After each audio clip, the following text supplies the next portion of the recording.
はい。皆さん、こんにちは。クムです。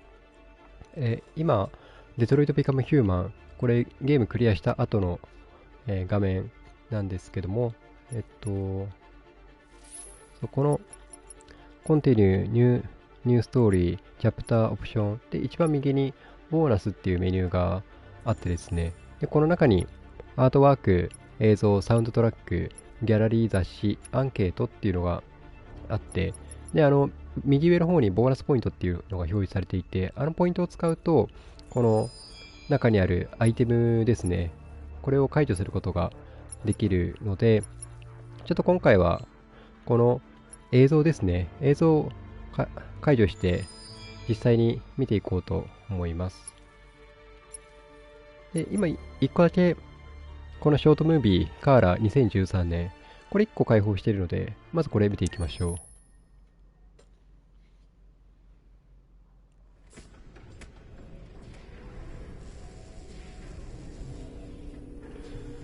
2013年だから、もう初期の頃の映像ってことですよね。2013年。今から11年前ですね。カーラ。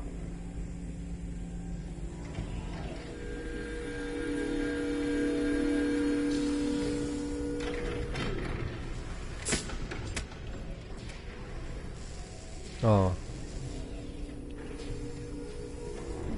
こうやって、アンドロイドが使えてる。Can you hear me? 聞こえる？聞こえます。KPC 897504C. Can you move your head?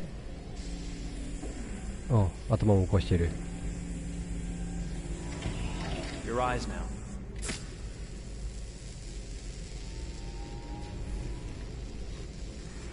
Cervical and optical animation checked. Now give me your initialization 心臓が test. 動いてる。Hello. I'm a third generation AX400 android. I can look after your house, do the cooking, mind the kids. I organize your appointments. ブルーブラッ I ド。 speak 300 languages and I am entirely at your disposal as a sexual partner. No need to feed me or recharge me. I'm equipped with a quantic battery that makes me autonomous for 173 years. Do you want to give me a name? Yeah. From now on, your name is Kara. 君の名前はカー My ラだ。 name is Kara. My name is カーラ。 Initialization and memorization checked. Now, can you move your arms? 手を動かして。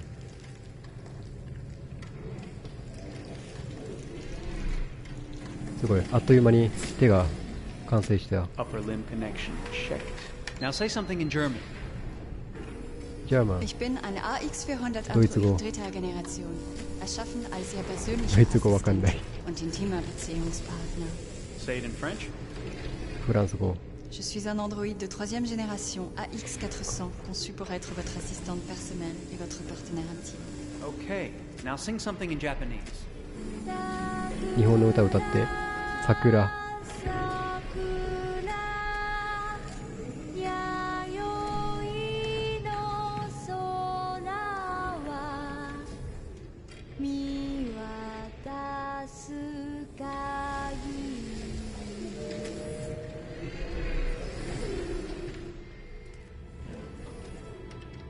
Multilingual verbal expression checked.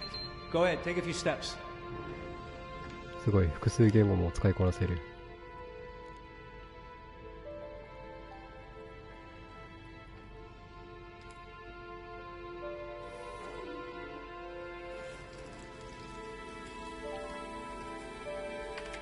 Locomotion checked.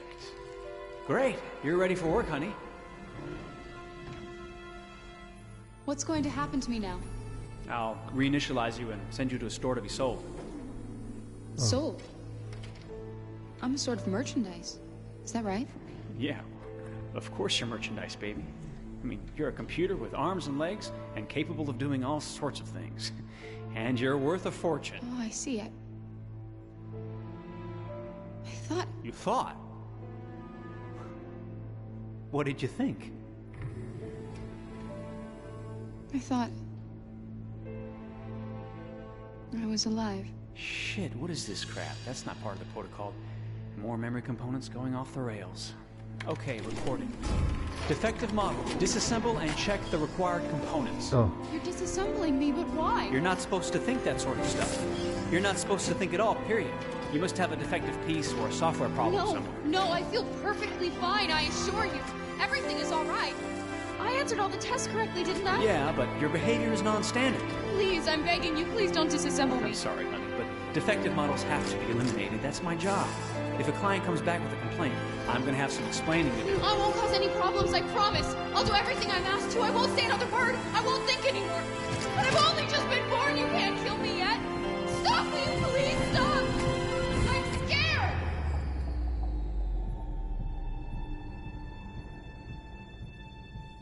I want to live. I'm begging you.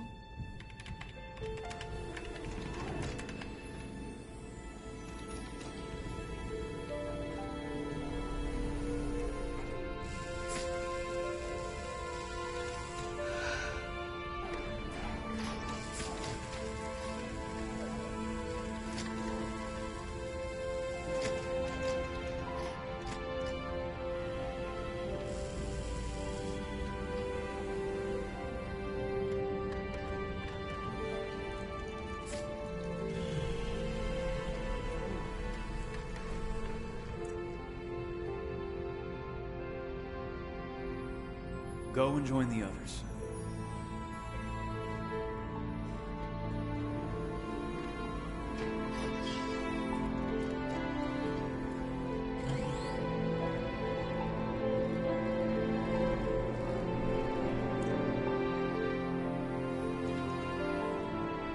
Stay in line, okay?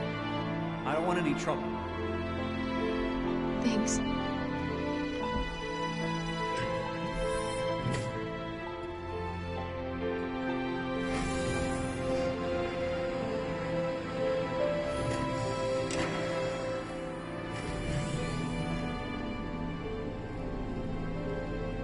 My God.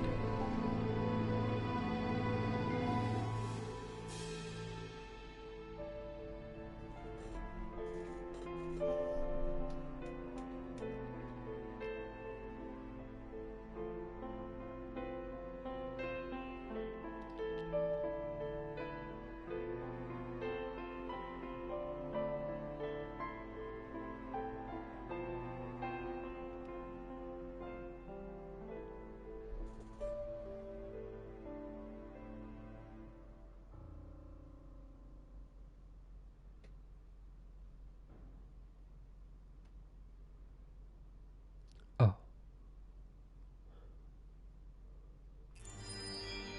最後に PS3 って表示されましたね。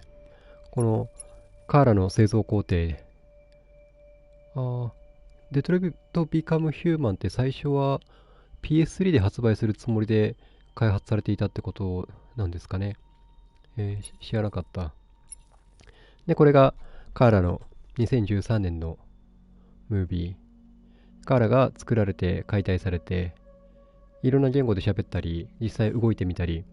で、あれは最初、ちょっと異常感知して、一回バラそうとしたけど、そのまま再構築して出荷したみたいな流れでしたね。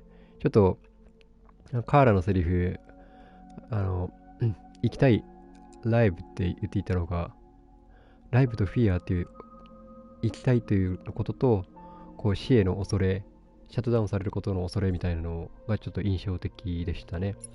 そしたら次、アナウンストレーラー。こちら2015年ですね。どんな感じだろう。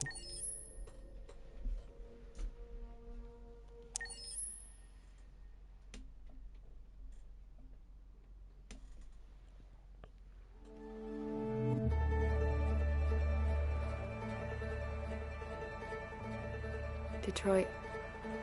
This is where it all began. The world's forge. The place where it all started. And it will all end. One error, and I came to life. I stepped out of the darkness, and I opened my eyes. First there was the fear, the light, the noise, the cold, and the fear again. I could feel my hands shaking, my heart running into my veins. I wanted to live. I fought for that.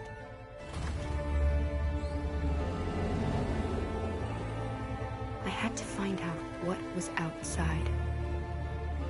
I had to see daylight, feel sunshine on my skin, wind on my face, to see the world, the colors, the smells.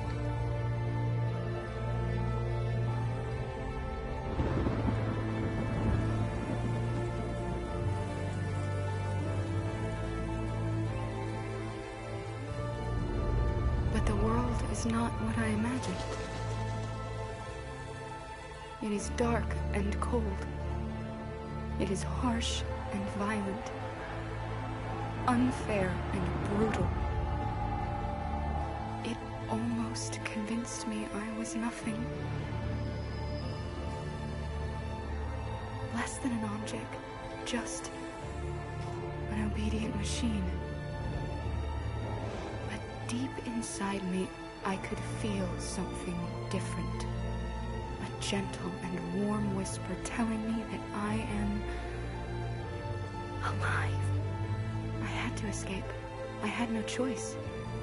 Escape to love, to hope, to live, to figure out what that force inside me was.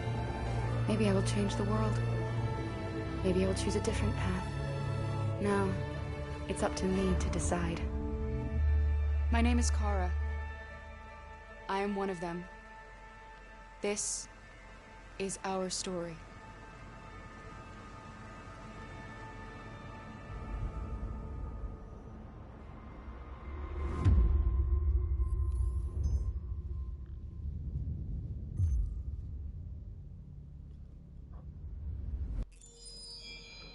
ああ、このタイミングで PS4 って最後表示されていたから、この途中で PS3 から4に移行したみたいな感じなんですね。画質がもう全然変わってましたね。今この実際に僕が遊んだのも PS4 だったので、もう同じようなクオリティ、なんか This is our story、 この Android たちが取り巻く環境で、本編中に出てなかったムービーとかも見れましたね。舞台とか街並みはトットの家があったりとか、デトロイトの駅周辺の街並みがあったりとか、ゲーム中にも出ていた映像があったりしたんですけど、アンドロイドに対して抗議をしている団体みたいなのが、人たちが現れて、その中にトットがいたのが印象的でしたね。だから、このトレーラーの中の世界観、その時点では、トットはどういう感じなんですかね。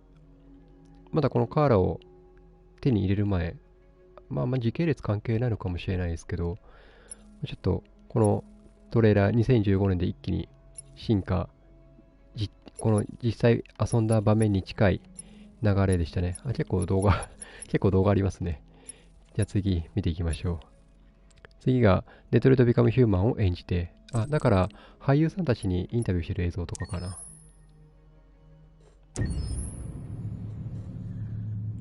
実際の俳優さん使ってるんですよね。デトロイト・ビカム・ヒューマン。David and Guillaume got back in touch about making Detroit, I wasn't terribly surprised they decided to make it because the fan response was so intense. So it makes sense that they would choose to do that after the enthusiasm. It was a challenge, and it was just an interesting thing to get my head around how to approach this character now as a different, much older person, and whether or not she had changed. And I'm very happy to say that with Detroit, I've had the opportunity to see Kara grow so much more than I ever expected. You do the housework, the washing, you cook the meals, and you take care of... God damn it, where the fuck's the rat gone now? Alice! Alice! I mean, she starts out essentially how she does in Kara in a very, not robotic, but, android, other way.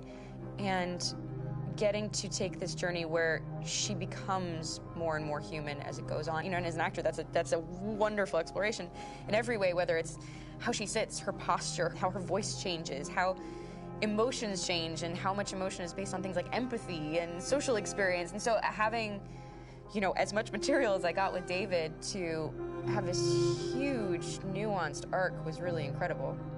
Why couldn't we just be happy? This experience has been quite different than the experiences I've had shooting film or TV or doing theater work. I have 83 dots on my face and, you know, really flattering black wetsuit type thing, and you're jumping around with props, and it's kind of like being a 10-year-old imaginative kid, which is fun. There's 80 cameras around us. It's already lit. So we just shoot and shoot and shoot and shoot and shoot. There's no change of sets, there's no hair and makeup, there's no wardrobe, so we move really fast, and we'll go through about 35 pages in a day. Working in TV or film, we'll probably do 6 pages a day. It's kind of acting boot camp. It's like working out constantly. I mean, you're doing this thing, and then you got to do something that's completely other back to back to back. And so that kind of process of working is very challenging, but it's also very exciting because you just have to keep coming up with new ideas, and your head goes all over the place because you're trying to keep track of basically 4 different storylines for each different response. You shot that girl, for fuck's sake. It was a machine that looked like a girl. Yeah, I know what I should have done. I just told you I couldn't. All right, I'm sorry. The fact that David Cade, he's telling like many stories interwoven from beginning to end is super complicated and super impressive, and I have no idea how he keeps it all in his head. He's not just the writer or the director who's seeing this from the outside eye, he's also thinking about the player walking through this space. You know, only somebody who really, really loves not the work, but like these characters and these stories and cares about doing something meaningful would invest that much in it. And it's always inspiring to work with somebody who cares that much. My experience with motion capture is this one. And I found it sort of terrifying in a way, because they said the computer's going to build you. But then as we got into it, I realized all the elements of it were still artistic. I just dipped into a really brilliant setup here. I've never seen anything like it. And this won't turn me into a product because I was playing a character. So it's wonderful. In the game, Detroit comes back because of a revolutionary industrial rebirth. And there's no reason why that can't happen in Detroit, because they have such tremendous infrastructure for millions and millions of people who can very easily support, you know, a new industry. The city is really strong and resilient, but the city has also been through so much. You see the damage. But it takes that time of kind of rebuilding and reinvesting into the city that I think is happening slowly but surely. The potential of Detroit as a city is something that this game does a lot of justice to, because it would be easy to look at Detroit as some place that used to be, and that's not the case. This game provokes a lot of conversation and reflection on our potential near-future engagement with machines. That's what we are to them. Just merchandise on display in a shop window. I think that a group that feels marginalized, feels like they deserve and have earned access to themselves and the environment around them, and are trying to figure out a way to articulate how to get freedom. What was I designed to be? Their slave? Their toy? It plays with your comfort levels. You think that this is fine, you're comfortable with it, until something blurs the line and throws you off, and now do I feel differently about whether this should be allowed? Should it be banned? Should it be encouraged? You're gonna ruin our lives, and for what? For a bunch of machines? They are not machines! They are alive! I'm alive! You're alive! They're nothing! There are lots of comparable comparisons to any type of persecution of religion, race, etc., dating way back. It can't just be a video game where you shoot 'em up or where people make these choices to do whatever. I think that's the whole point. You have the choice, and you can either choose to go in one direction with your character or another. And I think that's going to be very telling about the gamer. Very telling. I think there's going to be a really strong reaction to this game, which has such a strong perspective. I'm that much more proud of it now to get to be a part of it, because it's important. In this game, you're actively building and designing the character through not just what kind of shield does he have or what color hair does she have, but like their temperament and the way they deal with problems. The different endings to this game are so radically different based off maybe seemingly insignificant choices in the moment, but like life, they all add up. And can't play life again, though.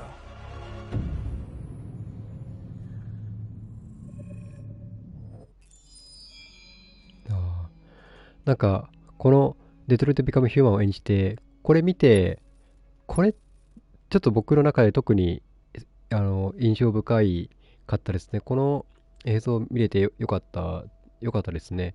そう、デトロイト・ビカム・ヒューマン、終始、このストーリーモード遊んでて、最初から最後まで本当に飽きずに遊ぶことができたんですよね。それは、この2038年っていう近未来の中で、アンドロイドたちがどういうふうに生活に馴染んでいて、で、人々とどう関わっていて、っていう、その世界観の作り込みとか、細かい設定、雑誌があったりとか、アンドロイドがどういうふうに作られていたりとか、アンドロイドがいることによって、国とか、その人々、その国の中にいる人々が何を感じているかとか、なんかそういうのが、描かれ方がすごく作り込まれている世界っていうのもあって、引き込まれていたんですけど、でも肝心な、このゲームに登場する人々ですよね。主要のキャラクター、カーラ、マーカス、コナー、この3人はもちろんですけど、それ以外の人たちも、実際の俳優さんたちが演じていて、で、今、このメイキングで俳優さんたちが動いている場面が何回か登場していたと思うんですけど、その動きとセリフ、そのどちらも、このゲームの中で表示されていたので、やっぱりちょっとこのデトロイト・ビカム・ヒューマンは特に、僕は英語音声でプレイしたんですけど、英語音声で遊んでよかったなって強く思いましたね。実際にその俳優さんたちが演じてるシーンの声を、迫力のままにゲームを体験することができたので、とてもこのメイキングムービーは良かったですね。では次、このカーラ・マーカス・コナー、これはどういう感じだろう。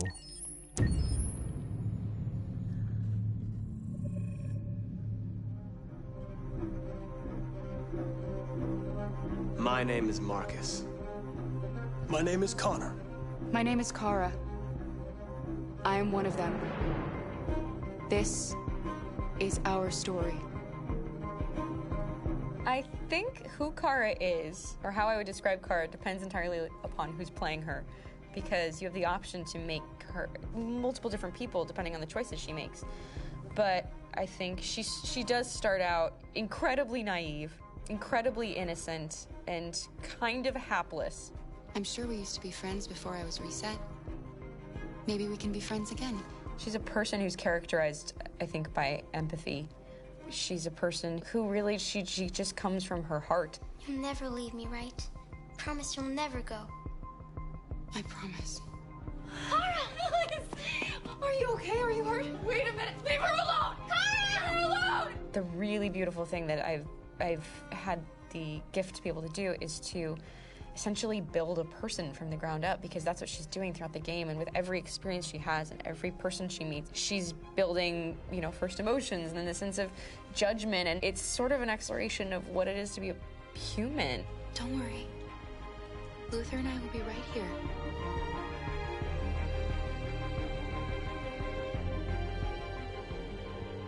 David and the creators have painted a really intriguing and engaging picture of a near future where we rely upon androids for a lot of our service class business, the class that serves us, that helps us, that handles our baristas and our drivers and our housemaids. And what is humanity, where we tap into it, how and why we treat each other the way that we do. And my character Marcus has a really intriguing journey, becoming deviant, realizing that he actually has feelings and human qualities inside of him, and it's a really incredible ascension into becoming fully realized and coming to terms with what you actually deserve better than this in life. And not only do you want it for yourself, but you want it for your peers. We've come here to demonstrate peacefully and to tell humans that we are also living beings. All we want is to live free. You know what? This thing, Dad, is not your son. It's a fucking machine! I think that a group that feels marginalized, feels disenfranchised, feels like they deserve and have earned access to themselves and the environment around them, and are trying to figure out a way to articulate how to get freedom. Connor is analytical. Connor takes things literally. He starts in the beginning place where he's very mechanical. He feels nothing inside, of course, and it's all just a system, a protocol that he is executing to get whatever he wants to happen, which is help humans stop deviants and to find the link between deviant androids. You were designed to serve humans, not kill them. What was I designed to be? Their slave? Their toy? Just say, I killed him. Is it that hard to say? Stop it! Stop! But of course, over the course of the story, and depending on the player's choices, Connor can grow in many different ways. He can deviate from that procedure or not. The moment of truth, Hank. Am I a living being? Or just a machine?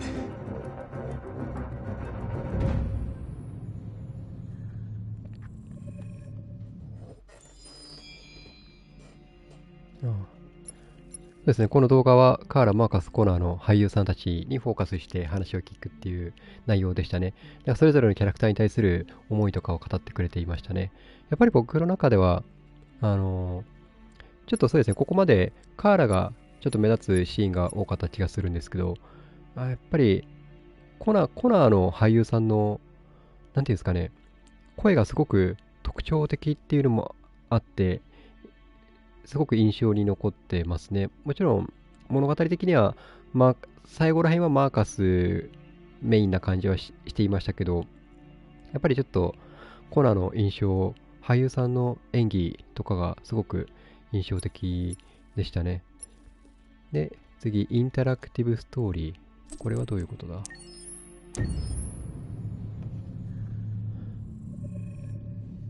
？Game after game, we try to challenge ourselves. For Detroit, we wanted to, first of all, to write a story that would be incredibly bending, which means the most non-linear story that we've ever created. And we wanted really the player to have the possibility to change the story, change his own journey. When you're writing at Quantic, you're writing for an interactive medium. You know, when you're working in television, you'll put a character in a difficult situation, and you as a writing team will argue about what would that character do. But ultimately you have to decide what happens, and you just show the audience. What's interesting about interactive drama is you bring the player into that conversation, and it changes your job slightly as a writer, because your job is to provide a narrative context in which the player can write his own story. You're giving him this kind of narrative Lego that he's going to snap together into his own shape.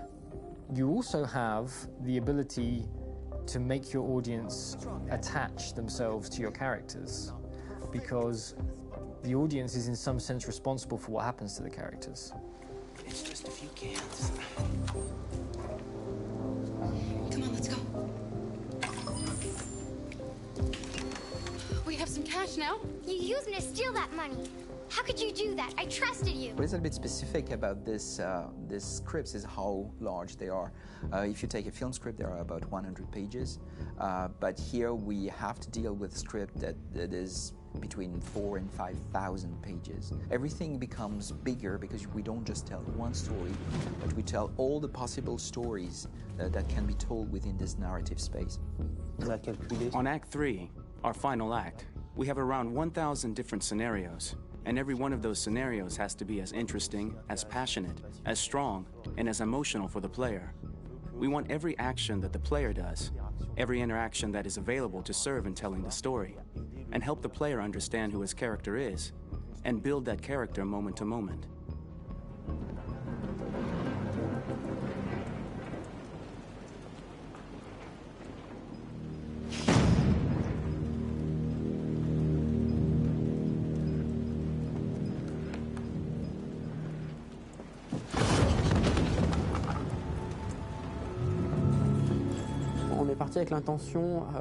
We started with the intention pretty early on that we would never lie to the player.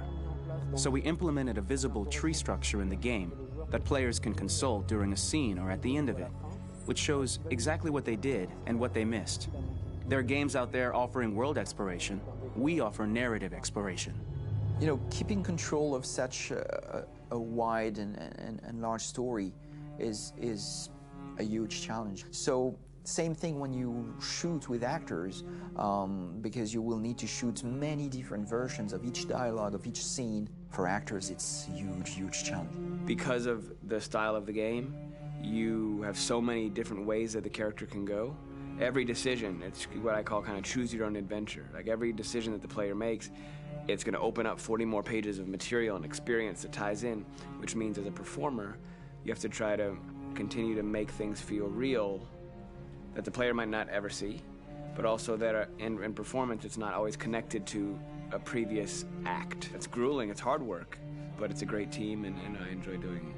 I was really frustrated. I was until I got to this point where I kind of was able to step outside of my own experience and even in a lot of ways my own process and be able to step outside of that and okay, this is something new. What do you need? How do I meet you there? How do I give you what you need and still feel like I'm doing what's right? And once I did that, then all of a sudden it got really fun. It was much freer, and having to approach it in a new way and think about the player and think about how it serves them and what I'm doing for them or what I'm letting them into. It's really, I think, helped me grow in general. Remember, there's nothing on the left. That's a wall, so it's probably all there. And then make her come first, close. But I think you would go first to check that it's safe. Okay, sure.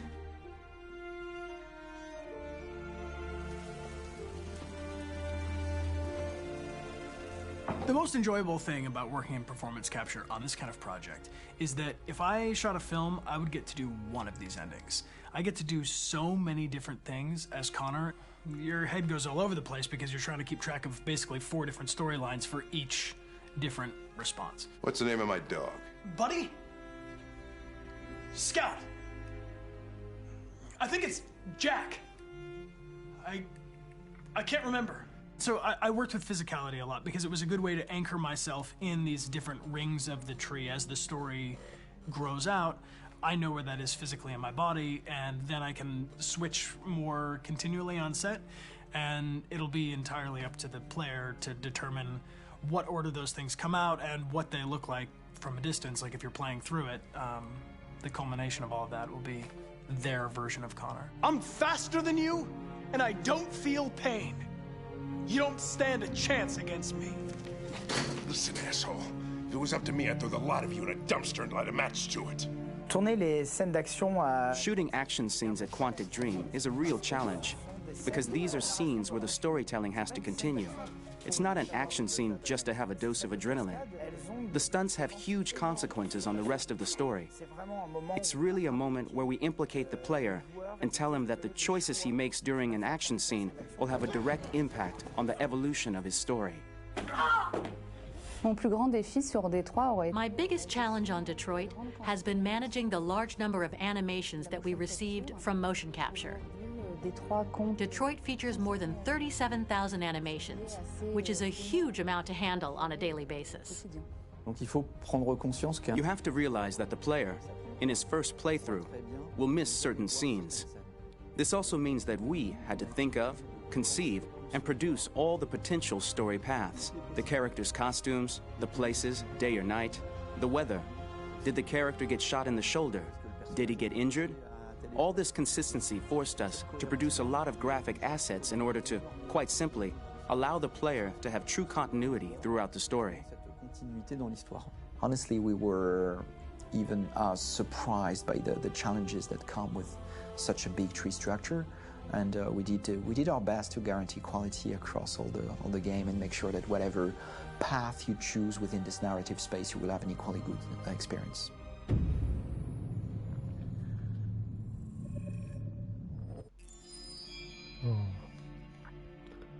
これも面白かったですね。脚本家、監督さんとかが、制作関係の人たちが出てきてお話をしてくれましたね。このデトロイト・ビカム・ヒューマンの、魅力ですよね。この場面場面に応じて多数の選択肢が現れて、でその選択肢の何を選ぶかは全てプレイヤーに委ねられていて、でその中でストーリーがどんどん展開されていくっていう、そこの開発秘話みたいなのを語ってくれましたよね。すごいですよね。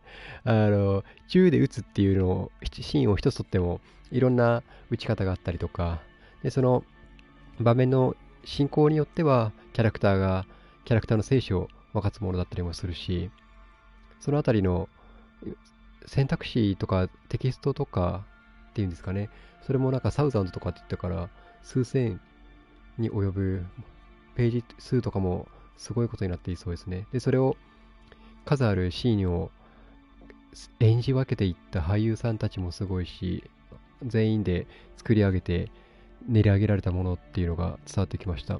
あとちょっと印象的だったのは、英語で話してる人もいれば、開発会社が確かフランスの会社なんですよね。だから多分フランス語を喋ってる人には英語のアフレコというか音声が割り当てられていたのもちょっと印象的でしたね。では制作秘話、なんかここまでも結構な秘話が聞けたんですけど、The Making of Detroit. Detroit Become Human was produced over a period of 4 years. Here in Paris, we have a team of about 180 people. And to that, we need to add also all the outsourcing with our partners in the Philippines, in China, Vietnam, and in India. So when we started working on this story, I had to imagine where Kara was built. And for whatever reason, the city of Detroit came very quickly to my mind because it had already an incredible story by itself full of history and themes. So we traveled there with the team and we were really moved by what we saw, and we could really feel the desire to fight and really be born again. And we just continued this curve, this growth, and just imagine what Detroit would be like if the android industry was, using these huge factories to build androids there. A very strong element in Detroit is that there's a lot of industrial wasteland and a lot of nature too, and for us, the graphic designers, it was an incredible playground. The destroyed zones which we wanted to preserve, we appropriated them to turn into something else. Then in the areas that needed to be rebuilt, we were able to imagine our Detroit of the future.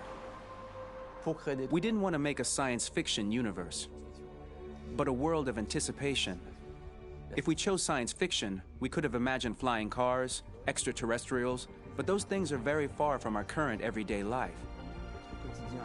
Anticipation is more about gleaning from our contemporary reality, the one we know, because Detroit is set in 2038, and 2038 is tomorrow. The difficulty we had was sticking to reality.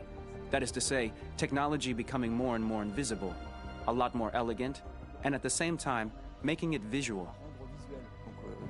So all the computer equipment, autonomous cars, we simply had to invent. They are in fact very technological objects, but at the same time remain very credible and ingrained in reality.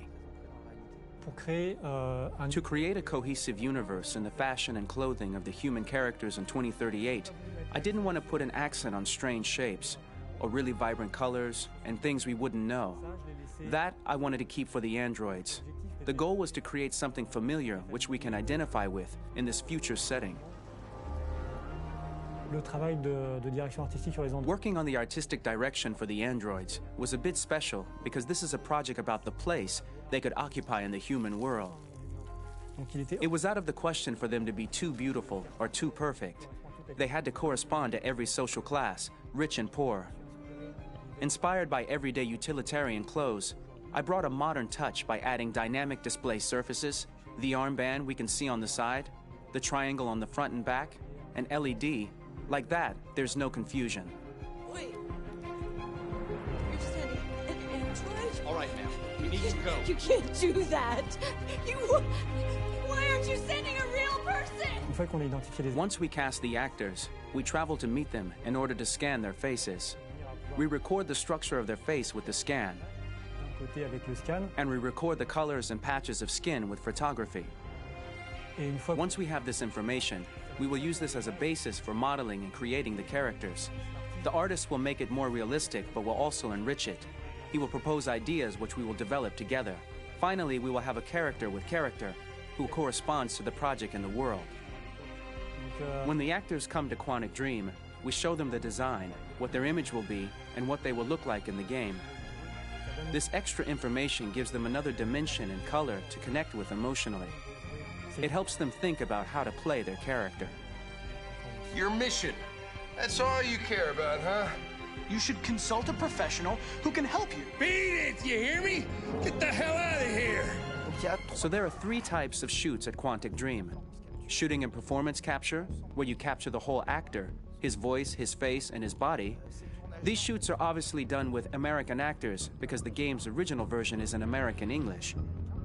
After that, there are the body-only shoots, representing around 250 days of filming, while the performance capture is 100 days of filming. Now, body-only shoots, there are 2 types. There are the action shoots and the technical shoots, which are mo-kit shoots. Mo-kit is when the player controls a character on the screen, and he moves in an environment to explore it. This is of particular importance at Quantic Dream, and therefore we shoot a lot to offer a unique context for each scene and each character. To prepare a motion capture shoot, we first get together to look at the sets we need, the animations that we want to shoot, which ones need to be grouped together, or which ones need to be cut and shot at another time, so that we get the most out of the shooting day. This often means shooting scenes out of order, especially those with big props or accessories, like a big car, for example. So we shoot all the animations related to that particular prop first.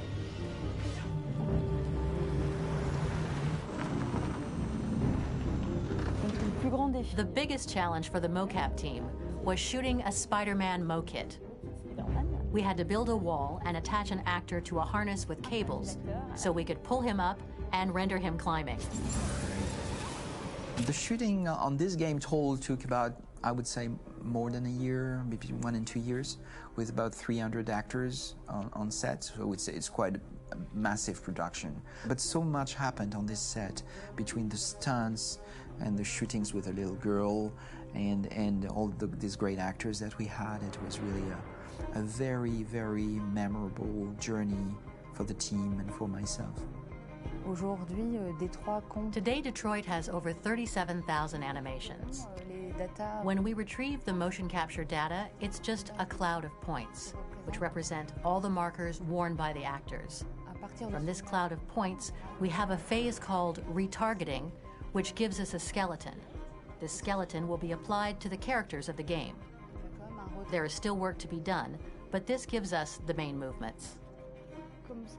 Since we are working on something very realistic, we must recognize the actor and also recover all the emotion he expresses in his performance.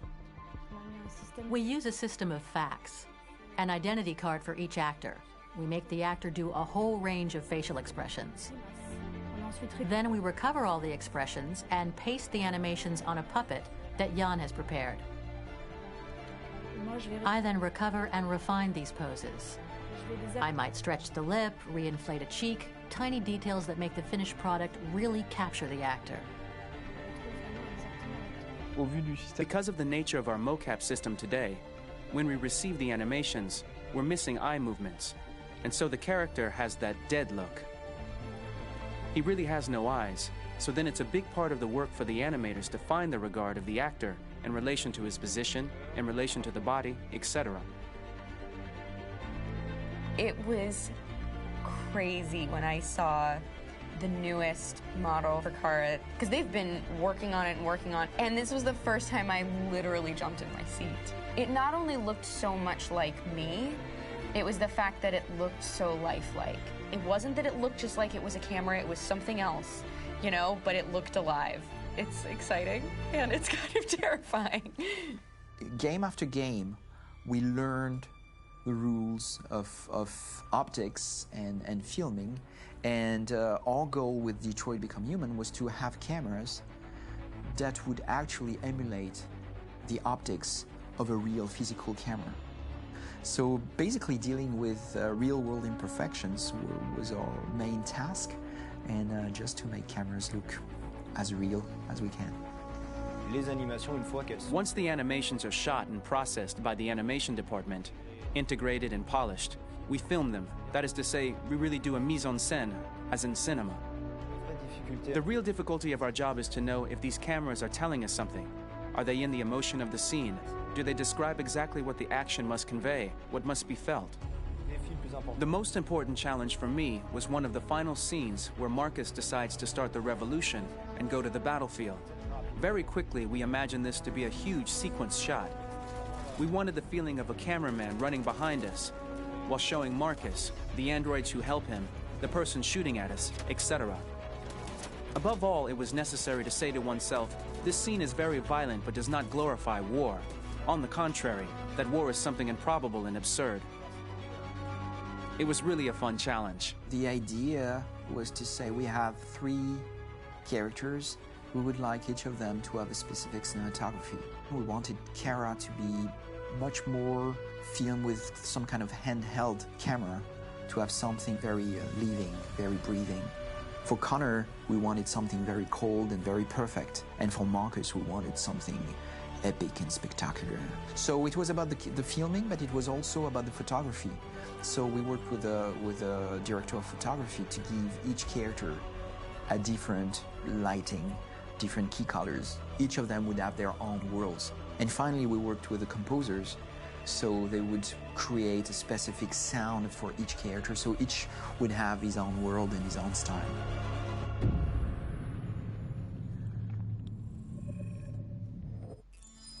いや、ここも制作費用もすごかったですね。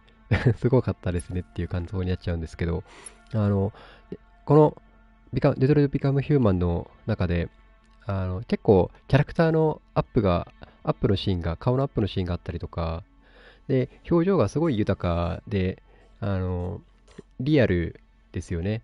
で、そのリアルさを再現していたのが、実際に使われていたモーションキャプチャー、顔にセンサーいっぱいつけてましたもんね。で、それを制作して、リアルな表情を、ちょっとした顔の表情ですよね。眉で動かしたりとか、表情筋を動かしたりとか、そういうのを細かく再現しているっていうところも、この作品のリアリティにつながっているんだなっていうのを感じました。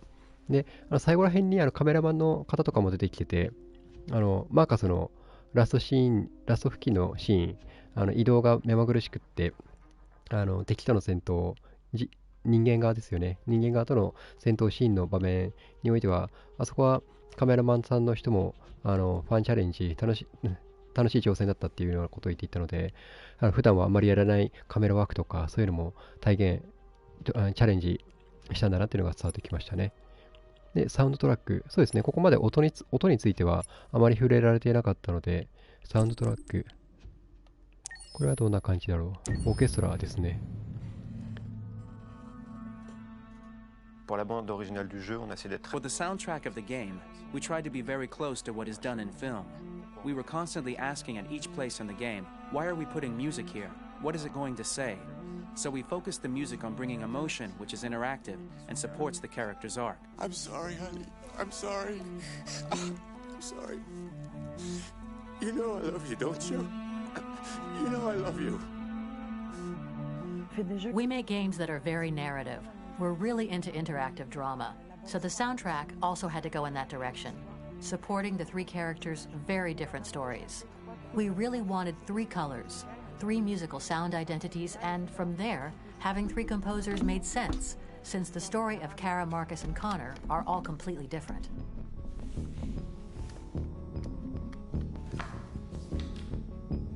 You recognize him? It's Carlos Ortiz. For Connor, we wanted a soundtrack that could be very cold and very mechanical, very machine-esque somehow. For Kara, we wanted a soundtrack that would be very moving and emotional. It was about the quest for identity, but it was also a journey about love and empathy. And for Marcus, we wanted something epic, something that would really represent the grand aspect of his quest. And we were very fortunate to find 3 incredibly talented composers, and working with them has been a dream, honestly.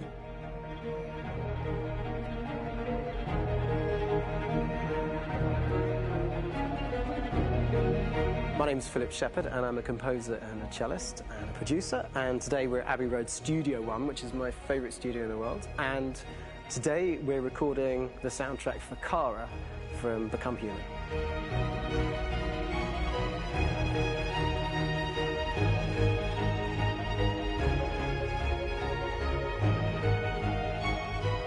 So when I compose a big project, I often travel just to kind of get out, and get some fresh air and some inspiration. And I go hiking and traveling in Montana a lot. I had a log fire in the room that I was staying in, and the flames were kind of making absolutely direct music. And it became the basis for Kara's theme, and it sounds something like this.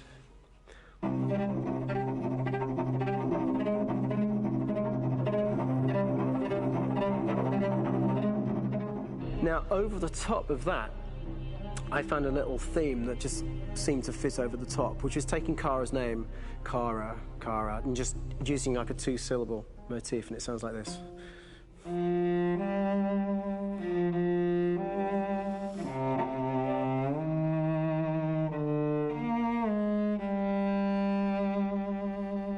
going to pull through this, Alice. As long as we're together, nothing can hurt us.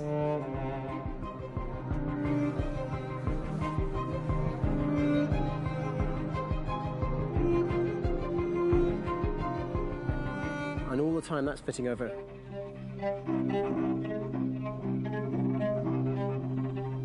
So it kind of works in lots of levels, and in fact every single theme in the score has one of those elements built into it, and it becomes sort of the DNA of every single tune.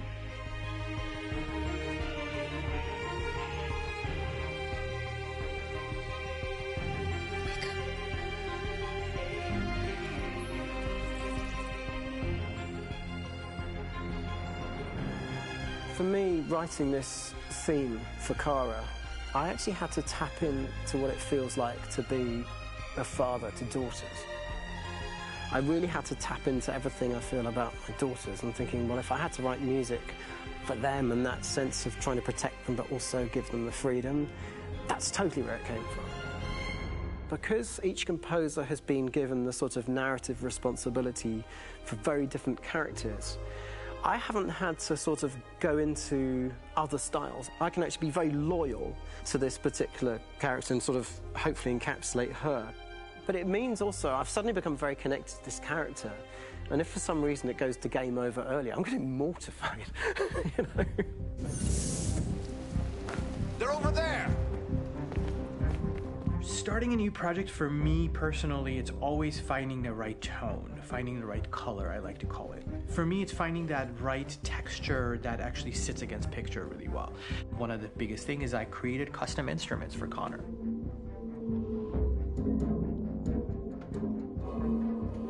I pulled out all my vintage synthesizers to be able to capture this robotic person, if you will. My approach to all of these custom instruments is that I hear the sound in my head. And either I could just come into the piano and just be like, all right, so I'm gonna just get on the computer and just create it. I rather be able to play these instruments physically. Oh, that's nice. If you can do that.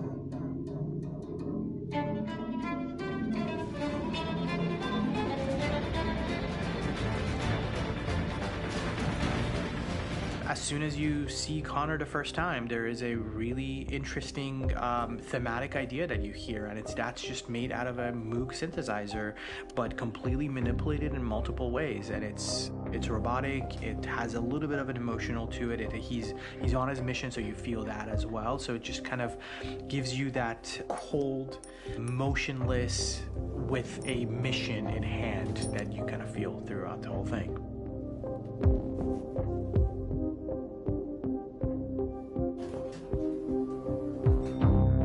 Because the music evolved, one of the things that I was very weary and I was very kind of focused on was the way that the music has to evolve. So my idea behind it was that Connor is a singular android that could at any point become a deviant or could actually stay as an android. So I created a more or less an Connor theme, and then I was able to just manipulate it in different aspects of it. Is everything okay, Lieutenant? Chris was on patrol last night. He was attacked by a bunch of deviants. I'm a human being writing for a robot, and throughout Connor's journey, he meets someone, he meets a partner. So how do you deal with a robot feeling? And I've met a partner that I'm gonna work with, or all of a sudden he sees a dead body. Does this robot have an imagination? Does this robot have a feeling? And if yes, how do you translate that into non-emotional music? So basically at any point I was just like, I can't do this, and then I just do it. Property was damaged and fires continue to rage in several major districts across the city. Some people are asking, have androids become a threat to our security? When I first started really digging in on Marcus, the one thing that I really tried to capture was the transformation process. You know, Marcus is this android that evolves over the course of the game and really goes from kind of figuring out that he's more than just an android. You know, he's starting to develop kind of a human soul in a way. Try to imagine something that doesn't exist, something you've never seen. Now concentrate on how it makes you feel and let your hand drift across the canvas. The other side of Marcus that I really latched onto was that he almost became a savior for a lot of the other androids in the game. So when I started developing the theme for Marcus, I really made it like a church hymn.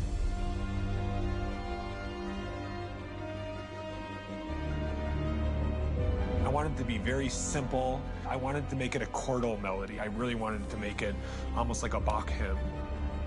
The tough thing with that is it had to be recognizable.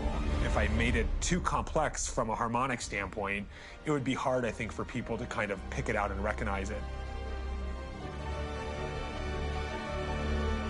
It's very acoustic derived, but it's also been treated with a lot of effects and things to kind of put it into the space that I felt the sound should be in.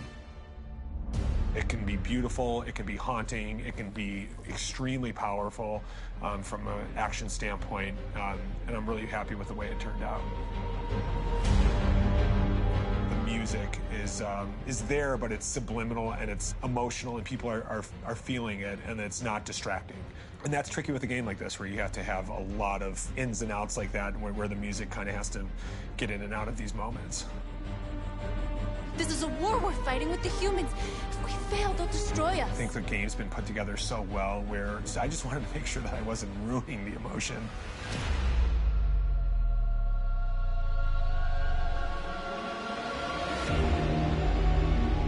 I gotta be honest, when we first started on this path, I said, oh man, this could be pretty messy, you know? I mean, it could feel disconnected, but I mean, it's amazing how they really guided us and got us to really kind of all be in the same world, but at the same time feeling completely different. So it's really gonna stand out and kind of be one of those games where people are really gonna notice the music and kind of how it was crafted, and, you know, and all the hard work that went into being able to pull it off in a graceful way.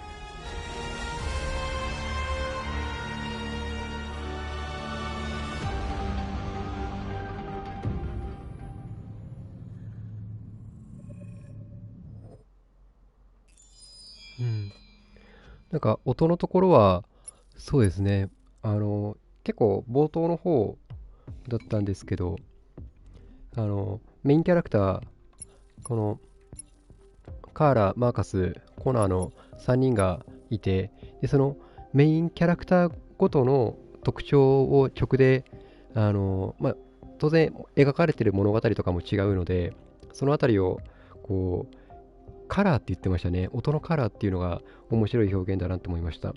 コナーだったらちょっと冷たい感じ、コールド、メカニカルっていうような言い方していたと思うんですけど、コナーの曲調が。でそれに対してカーラがエモーションとか、なんかそういう言葉を言ってましたね。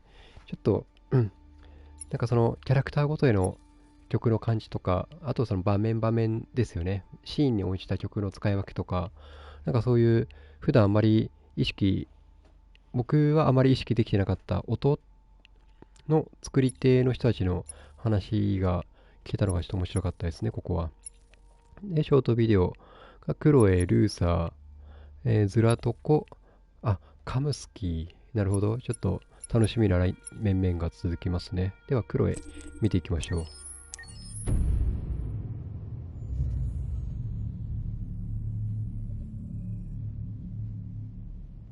For starters, what should I call you? I'm Chloe. And you, what's your name? Oh, John. My name is John. Delighted to meet you, John. Could you tell us a little about yourself and what you can do, Chloe? Of course. I'm the first personal assistant built by CyberLife. I take care of most everyday tasks like cooking, housework, or managing your appointments, for example. And I understand you're the first android to have passed the Turing test. Could you tell us a little more about that? I really didn't do much, you know. I just spoke with a few humans to see if they could tell the difference between me and a real person. It was a really interesting experience. But this is the first time in history that man has created a machine more intelligent than himself. I gather your brain can perform several billion operations per second. Is that right? Absolutely. But I only exist thanks to the intelligence of the humans who designed me. And, you know, they have something I could never have. Really? And what's that? A soul. Oh.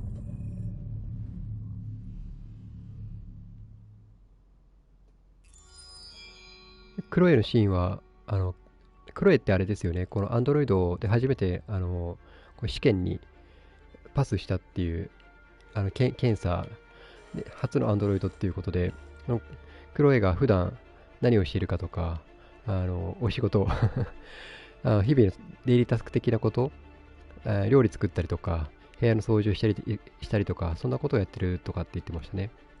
で、インタビュアーの人も、そのテストの内容について教えてくださいみたいなことを言っていたりとか、なんかそういう、この場面とすると、デトロイトの場面とすると、このクロエが初めての成功事例みたいな感じでインタビューしていたっていう、そういう流れですかね。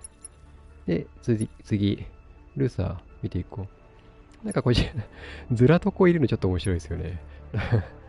なんかマッドサイエンティスト的なポジションのずらとこ。でもその前に、頼れるお父さん、ルーサー。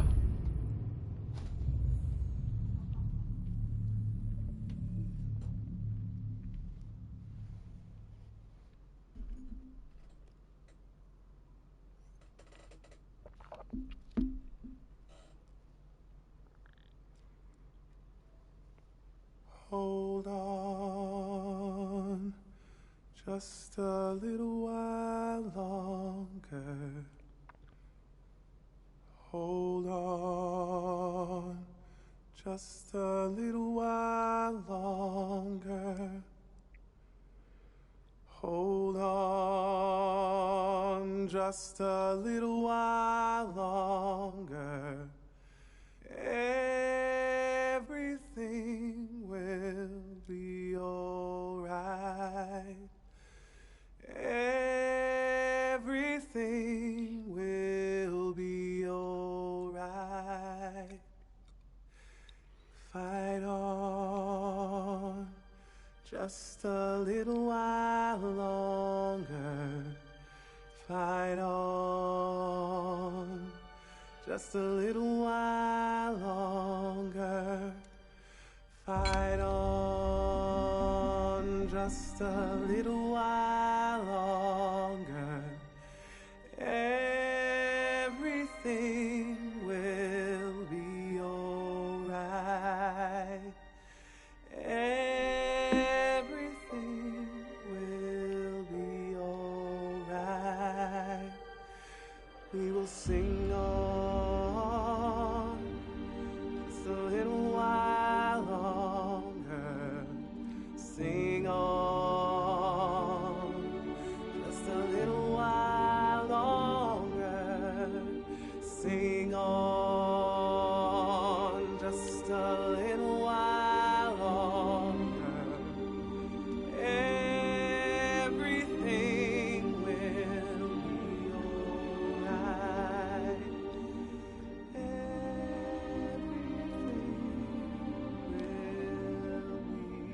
will be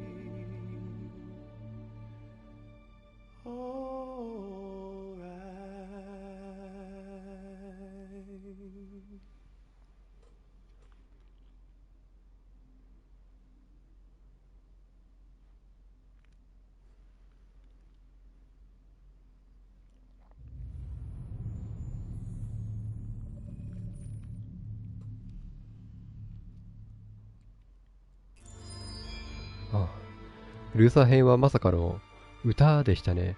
ルーサーが、ちょっと僕の遊んだデトロイト・ビカム・ヒューマンのこのストーリーの中では、ルーサーが歌う場面だとか、歌が好きとかっていう、そういう場面を描いてるのは見れなかったんですけど、他のルートだと、ルーサーが歌が好きとか、歌う場面とかっていうのがあったんですかね。ちょっと、自分の印象とは違うルーサーの一面が見れたのが面白かったですね。あとあれですね、ここに来るまでのこの開発の中で、モーションキャプチャー、顔にセンサーいっぱい貼り付けて、人の表情とかを細かく、データを取っていたりとかっていうシーンがあったんですけど、このルーサーのこの歌のシーンでは、顔のアップがたくさん見ることができたので、やっぱり細かく作ってるんだなっていうのを感じました。で、そうですね。あとは僕がもう、モーションキャプチャーのことあまりよく分かってないからですけど、この瞳の表情ってどう再現してるんですかね。モーションキャプチャーとはまた違う技術を使っているのかな。なんかその、表情、目の動きとか、皮膚の動きはもちろんなんですけど、目の表情がすごく、素晴らしいなって思いながら見てましたね。で、あと2つですね。ショートビデオ、ずらとこ。さあ、どんな話でしょうか。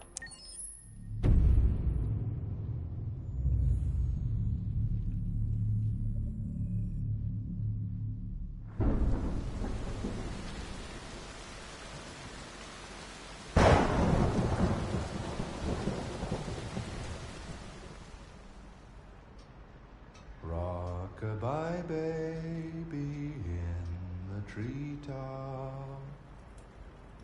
When the wind blows, the cradle will rock. When the bough breaks, the cradle will fall. And down will come baby, cradle and all. Rock-a-bye baby in the treetop. When the wind blows, the cradle will rock. When the bough breaks, the cradle will fall. And down will come baby, cradle and all. Rock-a-bye baby in the treetop. When the wind blows, the cradle will rock.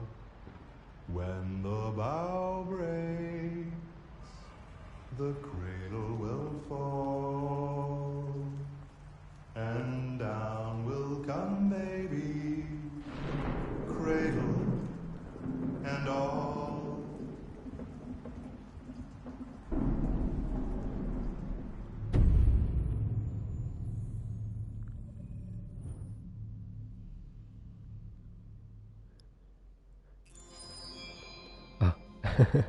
なんかこのサムネイルだけ見ると、ずらとこが、終始描写されるのかなって思っていたんですけど、ずらとこの館でしたね。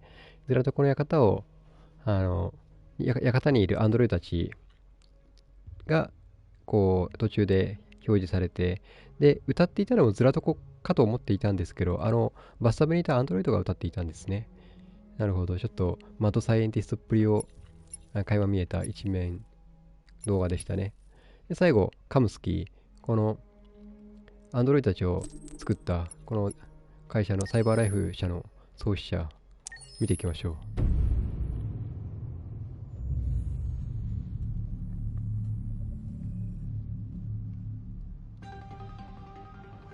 In the space of a few years, androids have completely transformed the world in which we live.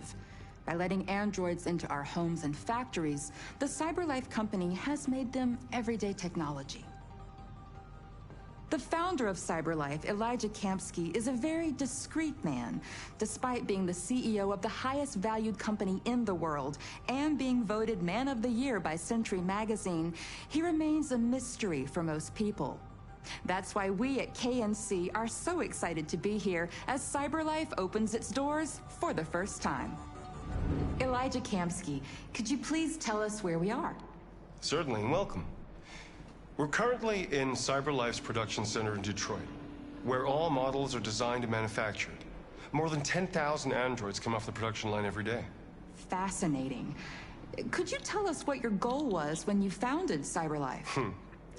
Well, I simply wanted to use technology to carry out all of our most annoying and repetitive tasks, so we'd have more time to enjoy life. I imagine you must have faced many challenges. Yes, there were technical challenges. But the hardest thing was to design an object that we would want to welcome into our homes. We had to imagine a machine in our own image that resembles us in every way, that moves, breathes, blinks like us, but yet is smarter and more capable than any human being. Let me show you around. We're here in Production Unit 4. Could you explain in a few words how the androids are made? Sure, yeah, it's very simple. We use machines to manufacture machines. The removable parts are assembled on a production line, and then we apply a synthetic skin to the whole body. A human operator checks the cognitive abilities with a pre-established protocol, and finally, the android is conditioned and sent out throughout the country. Here's the result. Say something. Hello, I am a RZ400 model. How can I be of service? You can go now.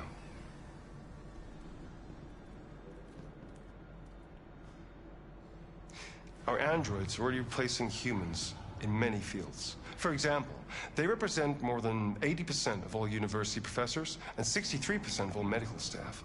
Tomorrow they'll replace our soldiers, and who knows, maybe one day, our leaders, to make the best decisions in humanity's interests. Come on. Replacing humans with machines has led to record unemployment of 28%. What do you think about the situation? Okay. The first steam engines also caused an increase in unemployment. But no one today would imagine turning back the clock. Artificial intelligence makes everyday lives easier. Nothing can stop progress. What's happening here is inevitable. These days, more and more people choose to live with an android rather than another human being. Does this development worry you?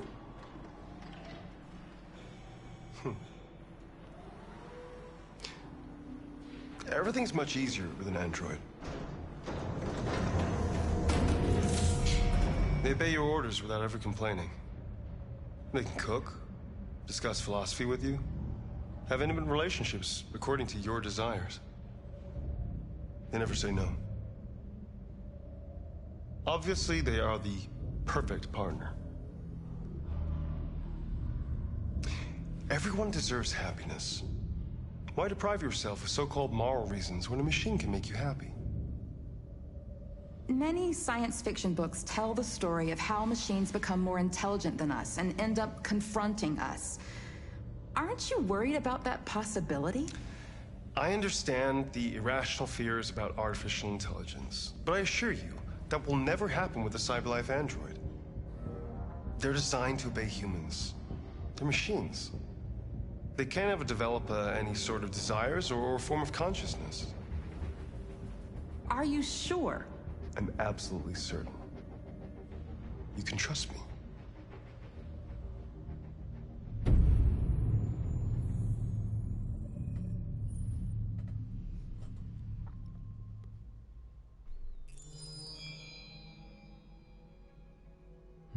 そうですね。最後は、このカムスキーの、まだあれですよね、ゲームの中だと、もう、その、創業者と代表の立場を離れていって、隠居生活をしているっていう描かれ方でしたけど、ここのカムスキーは、まさにこのサイバーライフ社のトップとして、開発者としての、その考えとか、工場の中のアンドロイドたちの姿とかを、公開インタビューに答えていたみたいな感じでしたね。